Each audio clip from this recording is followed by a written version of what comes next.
Welcome to this week's Council Chat. With me here today is Councilmember Tuttle. Always fun to have Councilmember Tuttle. How are you today? Doing good. How are you? Good. Have you had a good week? So far. Yeah, it's been a busy week. Yeah. So last night I missed you. I know you had something else going on, but one of the things that I was excited that I got to do this week was both of us will be impacted by the improvements and expansion of K96. Yep. And they had the open house. Guess how many people you think were there? 300. No, not quite, but probably 200, I'm guessing. Yeah. The auditorium at WSU Tech was packed. Oh, I believe And the area where they had the tables and the information, and it truly did warm my heart to see that many people who came to ask questions, to give feedback. I know the design team that's involved and KDOT were there, and they were so excited about the turnout. So, yeah, just a really good evening, great presentation that we've both seen, but a good time for the community to be able to see it as well. So that was certainly a highlight for me this week. Yeah, and I'm hoping more people check it out. There are some unique designs. Yeah, absolutely. Yeah, I know you and I have some thoughts, Yeah, right? yeah. But several people last night expressed the same concerns, so I felt like we were on the same page, and other people agreed with us. So definitely tell people to check that out. Right. So next week at our council meeting, we're going to have lots of items. Start off with a review of removal and repair for unsafe structures in District 1 and I also believe District 3. And we try to work with homeowners whose property becomes blighted. We have folks in MABCD that really help out with that and offer resources or connections. And then I know on the council, we always try to evaluate each case and see what we can do to support, giving extensions to folks and working with them. But we're not always able to help. Yeah, I say this every time, so I know I'm being redundant, but these are some of the hardest decisions that I make and the hardest votes. But sometimes it really is to maintain the safety of the surrounding area, the other neighbors. Just something to note, too, you mentioned Districts 1 and 3, but there's also, for the first time since I've been on council, one for District 2. A manufactured home had a fire, and it was a complete burnout. And so I will be, I had been discussing with MAPC as well. MABCD, get my acronyms straight. But it seems like it's what the property owner wants to have happen. So it's pretty uncommon for my district to have one. So made sure that I dug in and got all the information. Because by the time these come to us on council, a lot of work has been done by staff and working with the property owners. So always want to highlight that to our community members as well. Yeah, definitely. And then we're also going to be looking at extending IRBs for Spirit and Lee Air.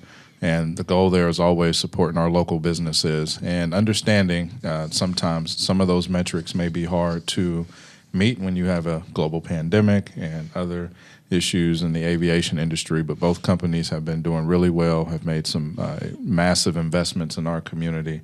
And so we'll be hearing about that as well next week.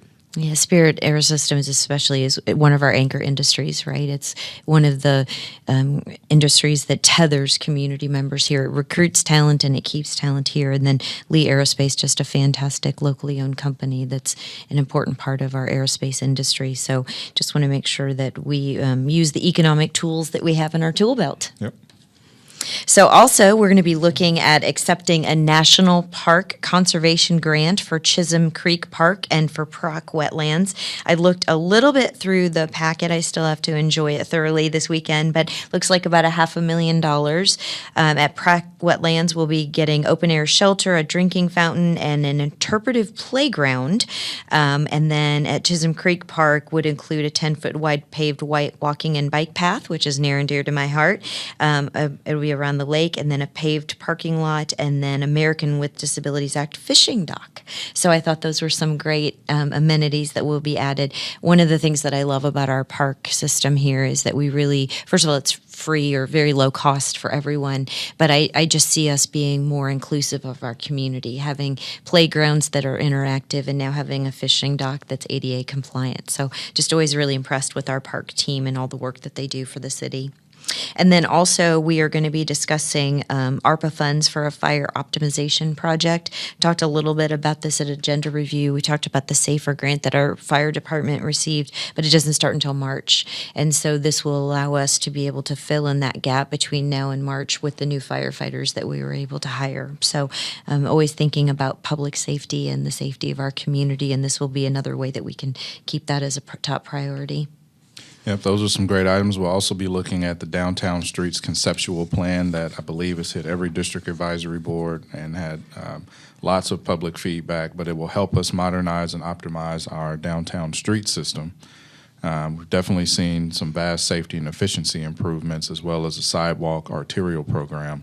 And it's just another step to continue and to improve our downtown. And I know several local business owners downtown are looking forward to this as well, changing up traffic flow, helping them out, just helping traffic in general.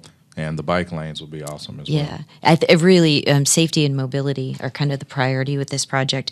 I know that it started back in 2019, and then, like many things, we had the pandemic and things kind of get put to the side. But the one thing that I always like to point out when we have the opportunity to is that public outreach was really robust on this. You mentioned the district advisory boards, of course, but there were online events, considering the pandemic. We had 24 public-facing events, so 4 major engagement and workshop processes. So lots of opportunity for the community to provide feedback. Yep, whole lot of feedback, and then after this, I think we'll start discussing sometime in the future what Douglas will look like in the future again. And I'm looking forward to that as well. We've had a lot of public feedback on that, and we'll have a lot more going forward. So one of the other things that we're going to be discussing that I'm excited about, and it's on consent agenda, but just to highlight for the community, is the bicycle master plan, the Wichita bicycle master plan. I helped with the process for the bicycle master plan and the pedestrian master plan before I was on council.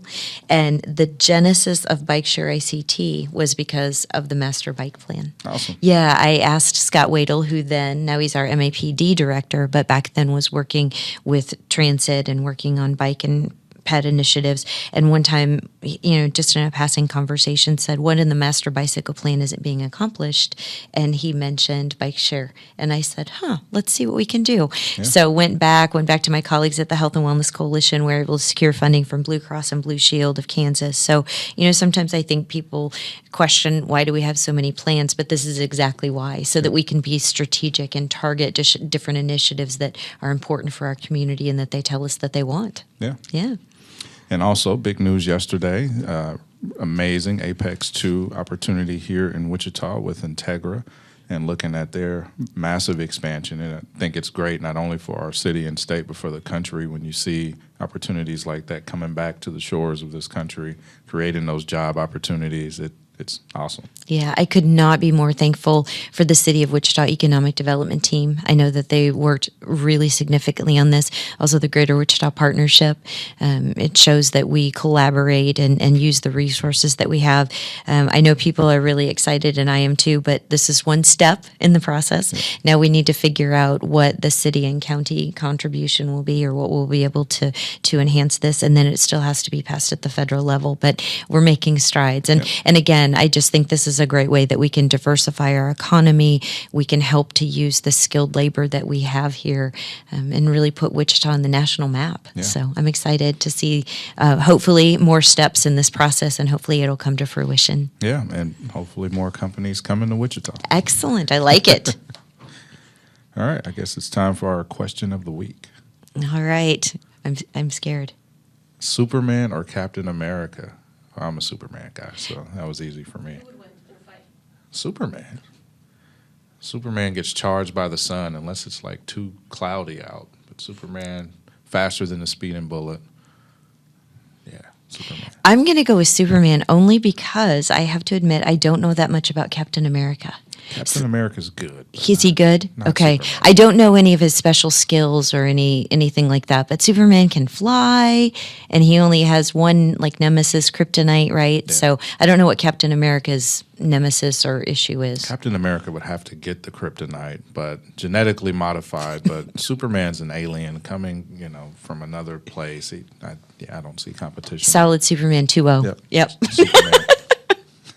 All right. Well, thank you so much for joining us. Be sure to subscribe and follow on Apple, Spotify, or wherever you listen to podcasts. Thank you, Wichita. Have a great weekend.